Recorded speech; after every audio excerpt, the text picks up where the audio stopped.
ঝাঁকে ঝাঁকে উঠছে পঙ্গপাল, ধ্বংস করছে ফসল। ইউক্রেনের দক্ষিণাঞ্চলে এভাবেই ছড়িয়ে পড়েছে পঙ্গপালের আক্রমণ। ফসলের ক্ষেতের পাশাপাশি হানা দিচ্ছে শহরেও। বিশ্বব্যাপী প্রায় ৮০ প্রজাতির পঙ্গপাল রয়েছে। তাদের মধ্যে মাত্র কয়েকটি প্রজাতির উপদ্রব ক্ষতিকর। বিশাল ঝাঁক তৈরি করে আক্রমণ করা পঙ্গপাল প্রচণ্ড ক্ষতি করে ফসলের। প্রতি ঝাঁক পঙ্গপাল প্রায় ২০০ কিলোমিটার পথ অতিক্রম করতে পারে। পূর্ণাঙ্গ পোকার জীবনকাল ৩ থেকে ৫ মাস। খাদ্য হিসেবে পঙ্গপাল গাছপালা, ফসল এবং অন্যান্য সবুজ উদ্ভিদ বেছে নেয়। উচ্চ তাপমাত্রায় পঙ্গপাল ইউক্রেনের ফ্রন্ট লাইনের কাছাকাছি দুর্গম এলাকায় বংশবৃদ্ধি করেছে। ইউক্রেনীয় কর্মকর্তারা বলছেন, রাশিয়ার সঙ্গে যুদ্ধের কারণে নিয়ন্ত্রণে বাধা পড়ায় পরিস্থিতি আরও খারাপের দিকে যাচ্ছে।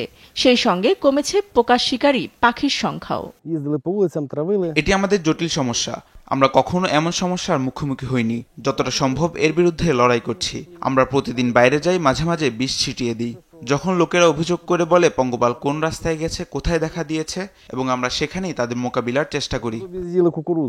ইউক্রেনের বৃহত্তম কৃষি উৎপাদনকারী ইউনিয়ন ইউএসসির উপপ্রধান ডেনিস মার্চুক জানান, ২০২৩ সালে রাশিয়ান হামলায় ডনিপ্রো নদীর কাখোভকা বাঁধ ধ্বংসের ফলে পঙ্গপাল প্রজননের বিশাল জলাভূমি তৈরি হয়। এতেই বাড়তে থাকে এ কীটের উপদ্রব। রাশিয়া ইউক্রেনের বিরুদ্ধে পরিবেশ ধ্বংসের ষড়যন্ত্র শুরু করেছে। কারণ রাশিয়া কাখোভকা বাঁধ ধ্বংসের ফলে আমরা জাপোরোজিয়া ও খেরসন অঞ্চলে পানির ঘাটতি অনুভব করছি। এই ধরনের পঙ্গপাল ছড়িয়ে পড়ার জন্য শুষ্ক আবহাওয়া প্রধান ভূমিকা রেখেছে।